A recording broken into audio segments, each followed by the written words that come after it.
Welcome to Imagine AI Live here at the Fountain Blue in Las Vegas. Got a very special guest with us, Marco, one of our founding members of Imagine AI Live.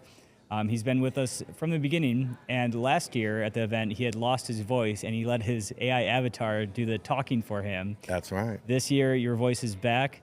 Please introduce yourself to our audience and what you do. All right. Well, my name is Marco van Hylckama Vlieg, and I am a senior product designer by day for a major US retailer. And in all my other spare time, I spend time doing anything I can with AI. I do AI stuff at work also, but my whole life is just AI. That's so funny. I didn't know that you had a day job because I have a day job, believe it or not. Yeah, I do. You're so prolific on X, and it's the community that you've got an X community. Let's start there and talk about that. Okay.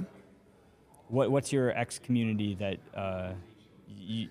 So how do I phrase this? So my X community, I'm using X to gain knowledge, to share knowledge, and to really sort of like make contacts with people. It's how I met Steve actually too. We just met because we started talking about cool stuff we were doing with AI.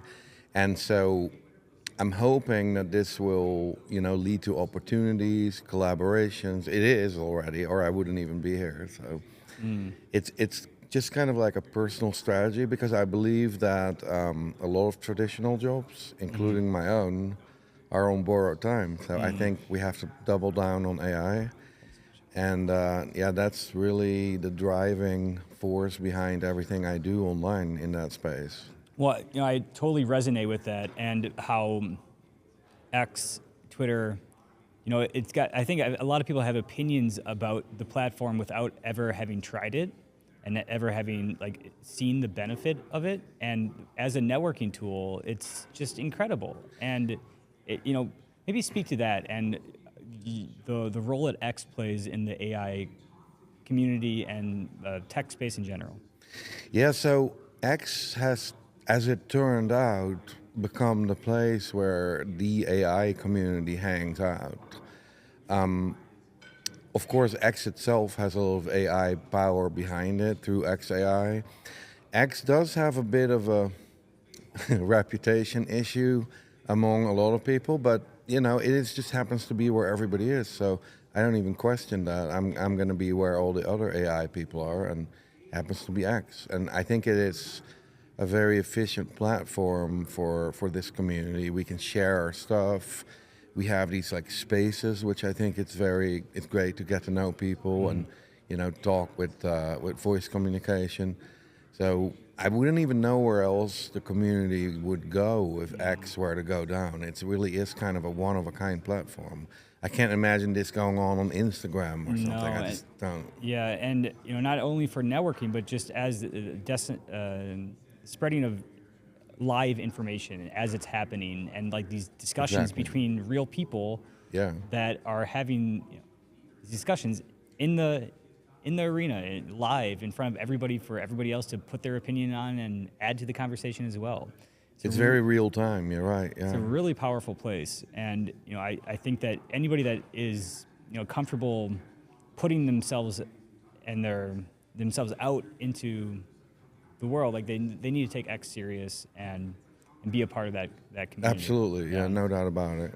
So why don't we talk about why you love AI and what you love creating?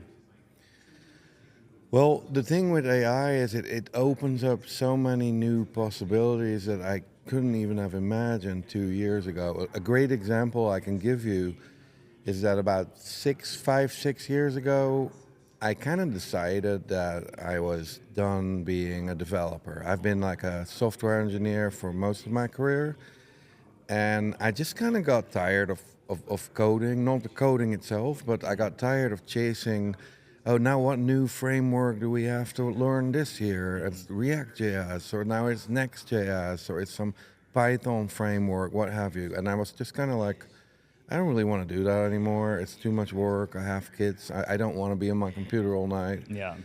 And so I pivoted towards product design. But now recently, thanks to AI, I'm all in again with coding, because suddenly it became not only fun, but I can also do things that are more advanced and more powerful than what I was doing at the top of my game. It's absolutely crazy, amazing. Yeah. What's exciting you about the future here? Do you have any projects you're working on? Being able to do things on my own that would normally require like a whole team of people, like I have some bigger ideas that I'm cooking up, like some of them are like business ideas, and I think I can just build them on my own, and that is something incredible because that was completely out of most people's league just 2 years ago, right? Talk about the Imagine AI Live community and what it's meant for you, and the comparing last year's event with this year's event. It's been how do you put it? It's been a great journey so far. Made lots of friends, forged lots of contacts. A lot of things have improved at an incredible rate, I think. If you look at what was the new hot thing last year and where we are right now, the speed at which AI is evolving is absolutely stunning. And Imagine AI Live, it really is the place to be to stay up to date with all this stuff. So I think it's been really an important part of my life. I love being part of this, and I'm so grateful that I ended up meeting Steve and you and everybody else so that I can be part of this. Yeah, and where are you based out of? I'm living in Oregon, about 20 minutes from downtown Portland in a small town. Cool. So about 2 hours away flight, so not too bad from here. Is there anything else that you'd like to talk about here? I didn't have anything scheduled, so you're kind of like ambushing me with that. I'm just wondering if there's something I missed, perhaps.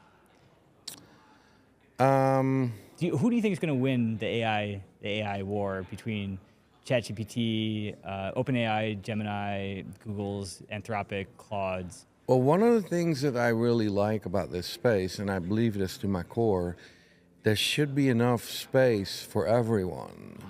Like we should not have to be like, oh, this one's going to win or this one's not. And that's not just in the LLM space, but everywhere, right? You see people do AI filmmaking or AI music making. And I strongly believe that we can all be successful, right? That it's not like one or two are going to win and everybody else is going to lose. I think I like to think that we can, all grow together. I even feel that way with the whole, is it going to be China or is it going to be the US or is it going to be Russia or Europe? Why can we not all grow in this space? Yeah, maybe I'm a hippie, but Bill Gurley and Brad Gerstner, they on their podcast BG2 Pod, they talk about limitless versus games that have an ending, and then continual games that like never end. You mean like open world games?